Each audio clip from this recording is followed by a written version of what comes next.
Hello, welcome to WebVee Guide Conversations. My name is Kyle Price Livingston, and with me is Jules Bartkowski, the writer, director, producer of Alouette. Welcome. Thank you for joining us. Thank you very much.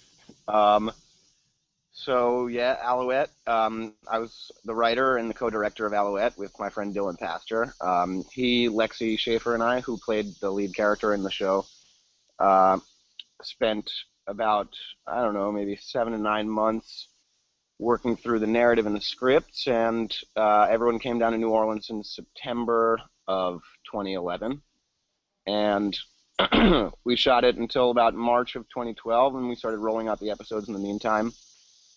It's about a stripper in New Orleans who comes from a well-educated background, is trying to start her own fancy kind of dance company, and her career, or her job, whatever, her night job at the strip club, it just gets worse and worse. She tries to kind of use it to her own advantage, and it kind of blows up in her face. And the idea behind it when we started was about making this comment about the complicity and patriarchy in our generation, but I think we did something to that effect. In the end, I think New Orleans is the real hero character of the script, of the show.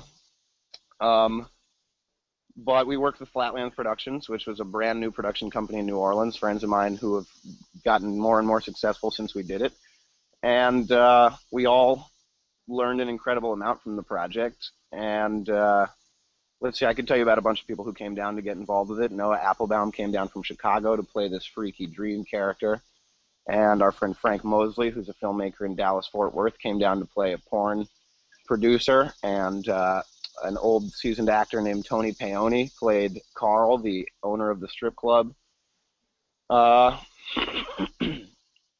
there were several other smaller parts as well. But Lexi Schaefer came down from LA. She lives in New Orleans now. And she played Lark, the lead character. Very cool. Very cool. Yeah, she was really good in the show. She was fascinating. There's a lot of depth to that character. One of the things that I sort of noticed about the show, first and foremost, is you guys took a very brave step, which is, making a show that is absolutely not for kids. I feel like there's a tendency on the web to try to make everything accessible to everybody. So I would say this is not a show for young children, at least. Yeah. Did you run into did people give you weird looks when you described to them what the show was about? Kind of.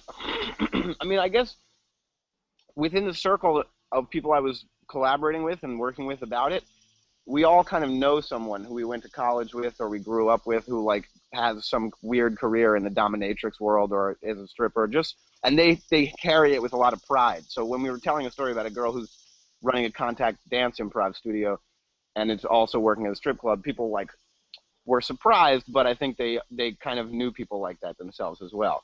But yeah, I didn't know much about web series when I went into it, which I guess is a little bit of a foolish thing to do.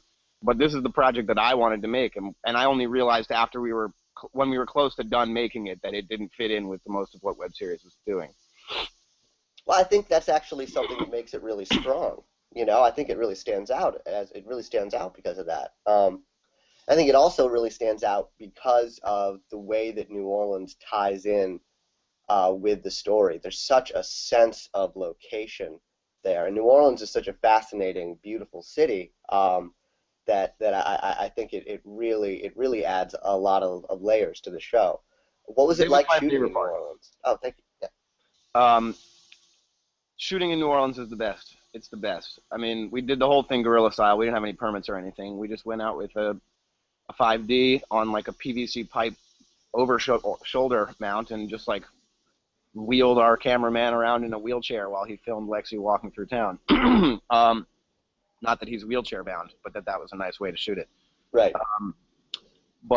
I mean, New Orleans was the inspiration for the project in the first place. I had never been down there up until March of 2011, and I was planning on moving to LA, and was driving all of my things through the country, and I stopped in New Orleans to meet up with a couple of friends, planning to spend there maybe 2 or 3 days. I got there about 3 weeks before Mardi Gras and was convinced by new friends to stay. And I left after Mardi Gras and went to LA as I had planned and couldn't stop thinking about New Orleans. And then in Las Vegas, we stopped again and made a really bizarre friendship. Me and my friend Chris, who did the road trip, we struck up a very strange friendship with a stripper. Um, there was no stripping involved for us really with this one particular girl. We just met her and hung out with her for a while. She was cool. And so those two bugs were kind of just in my head. And when I got to LA and decided I didn't want to live there at all, it became clear that this was a project I was going to pursue. And New Orleans was the first piece, and the stripper character who I met in real life was the second piece.